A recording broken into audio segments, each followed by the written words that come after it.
dernier lord de la révolution a sonné dans ma parole, mon code. Salut, c'est moi. J'essaie de t'appeler, tu ne réponds pas à mes appels. Une fois que tu auras mon message, je pense en faire un retour. Bisous, je t'aime. Everyday, je te colle fort. Mais pourquoi tu décroches pas? Ouais, bonjour, ici Franck Message, le rat de l'Olympe, vous avez reconnu, j'espère que vous allez tous bien. Voilà, aux fidèles abonnés de Dance Showtime, nous sommes ici bien évidemment pour un nouveau rendez-vous avec un artiste très spécial. Je pense qu'il aura le temps de se présenter pour vous faire kiffer. Entre-temps,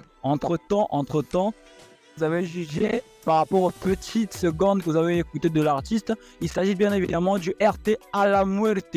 Pourquoi? Je ne le sais pas, il va vous dire pourquoi il s'appelle comme ça. Sans plus tarder, RT, bonjour mon gars, comment tu vas? Non, ça va et toi? Ouais, la forme mon gars, alors comment on gère la fraîcheur là? Non, ça va avec la température, on essaie de faire un peu. Ah, la température, on essaie de faire. RT, dis-nous, tu représentes déjà à quel quartier? Moi, je suis de Mawata Fuchs.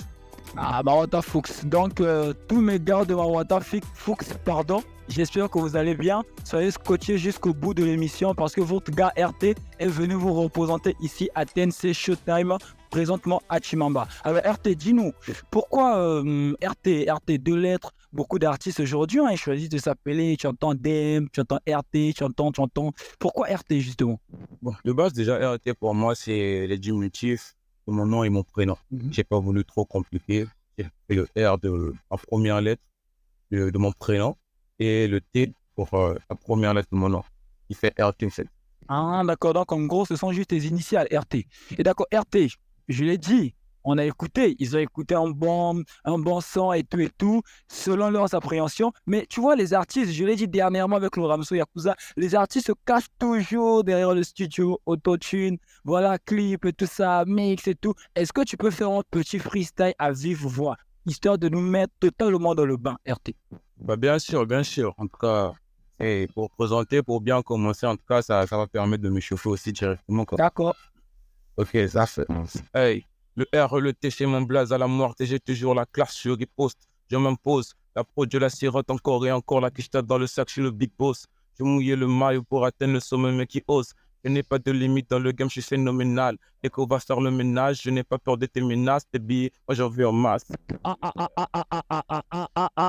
Le RT, il a envoyé les autres aller faire le ménage. Je sais pas pourquoi.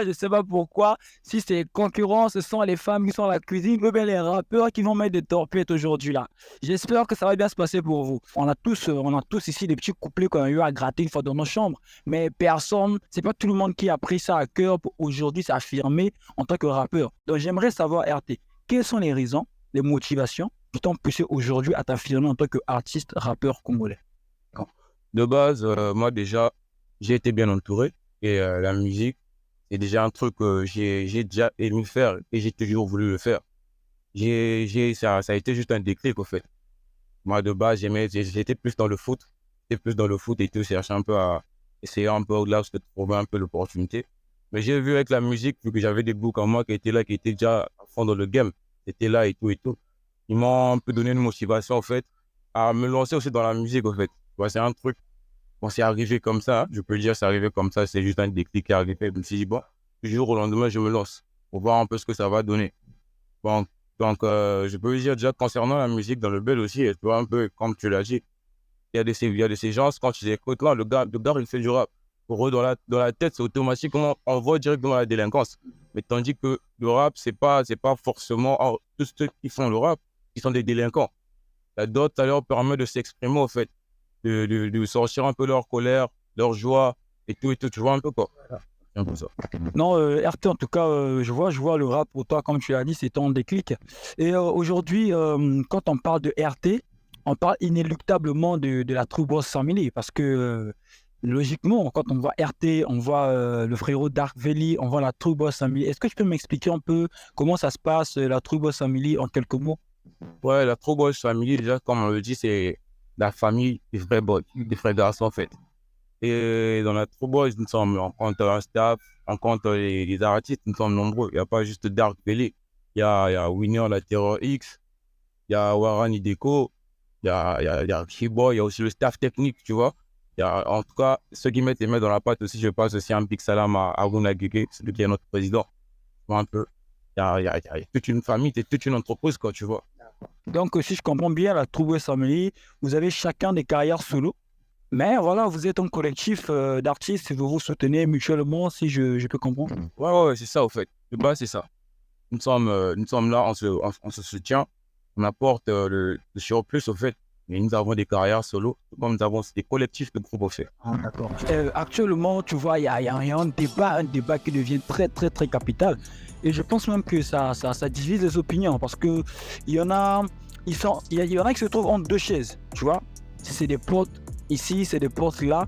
Je parle bien évidemment du débat autour de la plus grosse tête de Pointe-Noire. Bon, déjà, RT, tu es artiste comme les deux personnes qui se sont autoproclamées grosse tête de Pointe-Noire. Selon toi, entre Zouko Doublé ou Trésor Balembo, d'après toi, qui est réellement la plus grosse tête de Pointe-Noire? Bon, concernant la phrase, en tout cas, la question, elle est très pertinente. Hein. Et c'est comme on dit, chacun a son avis, hein. Chacun a sa façon de voir les choses. Déjà, les deux, ils sont forts, ce sont des gars qui sont très forts. Zouko, il est très fort, Trésor, il est très fort, c'est la magie, big up à eux. Mais moi, personnellement, quand je le vois, je peux dire que de mon côté, c'est Trésor B. Mais il y a d'autres aussi qui peuvent arriver, qui vont dire c'est Zouko. C'est comme on dit. Attends, si je comprends bien, pour le RT à la moins RT, la plus grosse tête de PN en ce moment, d'après toi, Ipeto, je vois. Donc, d'après toi, c'est Trésor Balembo, tu as capté le blaze, la plus grosse tête de PN.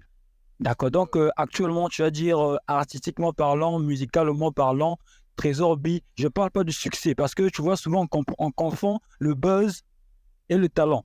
Aujourd'hui, il y a MC Baba par exemple qui est en vogue actuellement. Il fait partie des artistes congolais les plus écoutés, les plus en vue en ce moment, mais pourtant il ne produit rien de bénéfique, je veux dire. En tout cas, il n'a pas de parole. Mais avec son handicap, il arrive à faire des grandes choses. Mais je ne pense pas qu'il est artistiquement au-dessus de toi, qui arrive à sortir des paroles quand tu poses. Donc je veux dire, musicalement parlant, si tu devais faire un top 10 des artistes en termes de rap, je ne parle pas des artistes qui font maintenant le ndomolo, je parle des artistes qui font du rap. Je fais un top 10, tu mets qui à l'intérieur? Dans mon top 10, premièrement, je mettrais d'abord le Big Papa. TJ Benzo. Donc là, tu commences de 1 jusqu'en bas. Ah d'accord, ok. Premier, TJ Benzo. Je mettrais TJ Benzo. Tu vois, il y a les vieux pères, il y a les Nick Sosa, il y a son nombreux, ils sont pleins, les rappeurs, ils sont pleins. Je vois aussi, il y a mon frangin Dark V aussi qui est à l'intérieur. Il est en 3e position. Ouais, pour moi, il est en 3e position parce que c'est un gars qui fait bien kick. Tu vois. Il y a, je peux dire, Pattern Maestro, la Pattern. Il y a, ils sont pleins. Et, moi-même, je suis à l'intérieur aussi, hein. Ça, c'est son oubli, je suis à l'intérieur. Et il y a les deux Mixton, il y a des frangins, Moudjayo. Ils sont pleins. Donc, attends, mais jusqu'à là, j'écoute ton top, mais je n'ai pas encore écouté Trésor B, qui est censé être la plus grosse tête de Pointe, parce que tu as cité pas mal d'artistes qui sont à Pointe-Noire. Tu as parlé de TJ Benzo, tu as parlé de Mixstone, tu as parlé également de Dark Valley. Donc, est-ce que tu vois pas qu'il y a une petite confusion là, parce que moi, je me dis, si Trésor B pour toi est la plus grosse tête de Pointe-Noire, donc quand tu commences ton top doit commencer logiquement par Trésor B. Ou bien tu me dis que musicalement parlant, ceux que tu as cités là sont lyricalement plus forts que Trésor B. Bah non. C'est comme on l'a dit, quand on était dans le contexte de la plus grosse tête, c'était entre Zouko et Trésor. Moi, j'ai bien dit, oui, parmi la plus grosse tête, je le vois bien, mais c'est pas forcément, s'il n'est pas dans la liste que j'ai citée, ça ne veut pas dire qu'il n'est pas fort. Non, c'est un gars qui est très fort, je le respecte vraiment. Mais tu vois un peu, dans ma liste, j'ai pas fini la liste, mais il était à l'intérieur, mais j'ai pas eu le temps de finir la liste et tout. Mais c'est pas forcément que s'il est la plus grosse tête de Pointe-Noire, il sera en premier dans l'échéance de ma liste, en fait. Le RT, bon, aujourd'hui, tu vois, les featuring dans le game congolais, ça devient quelque chose de très récurrent entre les gens qui sont côté, ceux qui ont vraiment, ceux qui sont besoin en ce moment. avec les artistes qui sont, voilà, qui ne sont pas encore en vogue. J'aimerais que tu me dises un peu, dernièrement, bon, tout à l'heure, tu viens de me parler de Teddy Benzo, de Big Papa. Je sens que tu les respectes énormément. Également, c'est également mon cas parce que il fait partie des icônes du rap congolais, big up à lui. Mais pourquoi, d'après toi, il n'y a pas beaucoup de featuring? Quand je dis beaucoup, parce que Teddy Benzo, il a été avec les Soupa, il a été avec les True Boys Family. Je vous ai souvent vu sur des photos ensemble et tout. Mais jusqu'alors, je n'ai pas encore entendu un featuring. Ah, par exemple, True Boys Family, ou bien RT à la muerte featuring le Big Papa Teddy Benzo, ou bien RT à la muerte featuring Zuko Doublé. Est-ce que tu penses qu'il y a des freins, ou il y a des critères, il y a des choses qui te demandent que vous n'avez pas encore réussi à atteindre, ou bien comment tu m'expliques un peu? Bon, concernant la question, en tout cas, avec le Big Papa, il y a un collectif True Boys que nous avons déjà finalisé avec le jeu. Nous partons bientôt sur le tournage du projet. Il y a aussi un projet avec Trésor B que nous sommes en train de finaliser. Quand tu dis, excuse-moi, quand tu dis nous, c'est genre la True Boys 100 000 et le Big Papa, ou bien c'est un artiste en particulier? Bon, avec le Big Papa, c'est la True Boys Family, tout le collectif, quoi, avec le Big Papa. Mais avec Trésor, c'est un projet que nous allons faire avec le groupe Dark Valley et Trésor. Mais ce n'est pas encore conclu. Nous sommes encore sur le pourparler du projet et nous attendons voir ce que ça pourra donner par la suite, quoi. Mais avec le vieux Big Papa, c'est déjà carré. Maintenant, une autre question. Qu'est-ce que tu penses du fait que dernièrement, j'ai vu Nick Sozai, le Messia, il a eu à mettre une photo sur Facebook, 4000 et quelques ventes, il manquait plus que 90, je ne sais pas si c'est 100 et quelques ventes, pour qu'il puisse avoir le premier disque d'or congolais. Mais non, j'ai une question particulière à ce sujet parce que c'est bien beau que la culture aille de l'avant par rapport à ce que Gauthier n'a à mettre en avant et tout, mais tu penses que le fait qu'une seule personne achète son album pour aider la personne à avoir un disque d'or, comment tu penses à ça, toi? Parce que moi, quand je vois chez les autres, quand il fait 50 000 ventes, en tout cas, bon, s'il y a des magouilles, mais non, on ne sait pas. Quand il fait 50 000 ventes, il est certifié disque d'or. C'est 50 000 personnes en sous-entend qui ont acheté l'album. Mais ici, quand tu vois, il y a une personne qui peut acheter 100 albums, il y a une autre personne qui va acheter 50 albums, une autre qui va acheter 200. Comment tu trouves ça? Est-ce que tu penses que c'est juste pour aider la personne à avoir le disque d'or? Bon, aider la personne, non. Mais c'est une stratégie musicale, au fait. Tu vois, il y a certains trucs qui se passent, même à l'extérieur du pays, concernant musicalement, nous ne savons pas ce qui se passe derrière. Sauf que là, c'est rendu public. Dernièrement, le jeu de l'anniversaire même de Nick Sozai, il y a eu il a mis des captures d'écran sur les gens. Je crois qu'il y avait Abdul Kabali-Sulu, qui avait acheté 100 exemplaires de l'album de Nick Sozai. 100 exemplaires. Alors que pour une seule personne, il peut en acheter un, peut-être deux en passant, mais il a pris 100 exemplaires pour booster le disque d'or. Est-ce que tu penses que le disque d'or perd un peu de sa valeur? Parce que logiquement, quand un projet est certifié or, il doit se ressentir dans l'impact que ça va avoir dans le pays. Ça veut dire un projet, quand il a une certification, il a été vendu, c'est qu'il a été consommé par la population. Mais tu ne penses pas que de cette manière-là, on aura des chansons qui seront certifiées, mais dans l'impact musical au Congo, sur le terrain, ce ne sera pas le cas? Bah oui, hein, il se peut parce que déjà, quand tu le dis, certifié, 10 000 personnes peuvent écouter le son. Mais il faut d'abord savoir, ça se ressent aussi pendant des concerts. Déjà, si j'ai une moitié déjà qui a eu à écouter, et comme tu le dis, le vieux Abdul Kaba a aidé peut-être le vieux père à avoir son disque. Mais déjà, si déjà une minorité déjà maîtrise la chanson, je me dis peut-être que non, c'est pas mauvais. Hein. C'est pas mauvais. Si ça permet à l'artiste d'avancer et à lui donner un surplus, moi en tout cas, sur ça, je vois pas de problème sur ça, quoi. Je vois un peu. Et j'ai encore une autre question, toujours dans le game. On a vu là, on est toujours sur GoTune, parce que c'est une plateforme qui vient d'arriver et qui essaie un peu de rajouter du piment sur voilà, la musique congolaise. Dernièrement, on a assisté à 3 sorties officielles. Quand je dis des sorties, je parle des albums, des projets, des mixtapes et tout ce qui va avec. On a assisté au projet Extrême de Nick Sozai, on en a déjà parlé. On a assisté également au projet Étoile de Zuko Doublé. On va d'abord s'arrêter là sur le projet Étoile de Zuko Doublé. Qu'est-ce que tu as à dire? Parce qu'on a vu lors des premières semaines, on sait que les Soupa, ça a quand même une bonne force de frappe. Ça veut dire qu'il y a une grande fanbase. Mais on a vu lors des premières semaines, lors de la sortie de la mixtape de Zuko, il y avait, je crois, peut-être que 13 ou 8 personnes qui avaient eu acheté l'album. Comment tu expliques ça? Bah, comme on dit, c'était la sortie du projet, hein. Peut-être ils n'avaient pas encore lancé une bonne promo et tout pour plus vendre l'album. Mais en tout cas, sur ça, c'est avec le temps. Vu que les gens font ce qu'ils voient. Donc, une fois que déjà, les gens, quand ils vont voir, il y a déjà 13 personnes qui ont eu acheté. Ils vont aussi essayer quand même d'acheter pour voir. Mais concernant l'évolution de l'album, moi, je trouve que ça a toujours été comme ça. Il se peut que ça commence un peu en bas, puis ça monte. Et ça dépend, en fait, de la personne. Mais attends, est-ce que toi tu penses que dans les jours à venir, l'album, la mixtape de Zoukouya Deblé pourrait atteindre les 5000 ventes que Nick Sosa vient de faire avec Plénitude pour avoir son disque d'or? Bah, bien sûr. Parce que déjà, quand on voit dans l'album, il a invité déjà des artistes qui font bien, qui sont très forts et qui sont déjà reconnus au niveau du bled, tu vois un peu. Tel que je peux citer, il y a MC Azaz, il y a Diesel Gucci, il y a Lema, il y a Bioman, il y a Black Armani et Vich. Ce sont déjà des gens qui ont déjà une ouverture, en fait, tu vois. Donc, c'est fort pour voir que son album puisse atteindre les 50 000 ventes, comme tu le dis sur Nick. Et donc, pour chuter, on va prendre la toute dernière question. J'ai eu pas mal de commentaires, il y a eu pas mal de suggestions. Les gens m'ont demandé, mais pourquoi? On va donc parler, bien évidemment, de Mr. Kone. Mr. Kone, en ce moment, qui est en vogue sur les réseaux.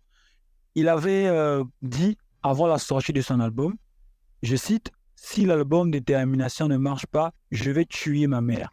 Ben, à la sortie de l'album Détermination, lorsque j'ai eu à voir quelques photos de la part de nos confrères Manuel Actu, Brazza Buzz et tous autres, j'ai vu qu'il y avait une capture qui circulait. L'album n'avait eu que 3 ventes depuis sa sortie. Je ne sais pas si il y a eu une progression suite à cela. Et toi, comment tu expliques un peu ce phénomène? Parce qu'il était vraiment confiant de base. Quand tu arrives jusqu'à dire que tu vas tuer ta mère, ça veut dire que tu avais une certitude de la vente de ton album. Comment tu expliques un peu ça de ton propre point de vue? Ok, déjà, l'album de base, je n'ai pas encore écouté. Hein. Mais je n'ai pas encore écouté l'album de Mr. Kone. Mais je vois aussi, il y a sur certaines pages, il y a des gens qui sortent que non, il avait promis de buter sa maman si l'album ne marchait pas et tout et tout. Je me dis peut-être qu'il a parlé un peu trop tôt, en fait, tu vois. On ne sait pas ce qui peut arriver à l'avenir. Il y a aussi d'autres personnes qui se disent, bon, peut-être que sa façon de parler et tout, tu vois. Essayer un peu de se prendre la tête. Il y a de ces fans qui n'aiment pas ça, tu vois. Il y a de ces gens qui consomment la musique qui n'aiment pas ça. Malgré que le gars, il fait bien, il y a de ces gens qui n'aiment pas ça. Mais je veux bien faire un tour, écouter quand même l'album pour voir ce que ça donne, en fait. Donc, est-ce que toi, tu as déjà eu à faire des achats sur les projets des autres qui sont sortis sur GoTune? Est-ce que tu as déjà acheté, si tu as déjà acheté, quels sont les morceaux que tu as déjà eu à acheter sur GoTune, personnellement? Déjà, sur GoTune, il y a celui de Zuko, le projet Étoile. J'ai eu acheté pour le titre Cacao avec MC Azaz et avec Bioman et Lema, je croyais vite. Mais j'ai quand même acheté la moitié de l'album. Donc, les sons que j'ai vraiment validés, je les ai achetés, quoi, tu vois un peu. Voilà, famille, voilà, nous étions en direct avec l'artiste RT à la Muerte. J'espère que vous avez kiffé l'émission et tout. Vous avez eu à entendre de sa propre bouche ce qu'il a eu à dire concernant le game congolais, sa place, où il se situe, sa biographie et tout ce qui va avec. Nous allons donc demander à RT à la Muerte s'il y a moyen de te trouver quelque part sur les pages, que ce soit voilà, sur tes comptes et tout. Donne-nous au moins ton TikTok, ton Facebook, ton Instagram et tout ce qui va avec. D'accord, mon TikTok c'est Rabitsumo officiel. Mon Instagram, c'est RT à la mort. Ainsi sur YouTube, j'ai aussi un hit que j'ai récemment libéré sur YouTube. Le titre, c'est Ponayo. Il est encore, je viens de le lâcher. Donc, pour retrouver le clip, c'est RT 240 sur YouTube. D'accord. Big up à vous, mes gars. Merci. On avait derrière la caméra Yann Laprod au montage. On avait Nathan Lusakou, Bakim Le Stétois, Papa Immature, David Lusakou et tous ceux qui nous soutiennent depuis les jours, sans oublier Charlie Kepler. On avance tous ensemble. TNC, toujours la carte, ça bouge pas. Bang, bang.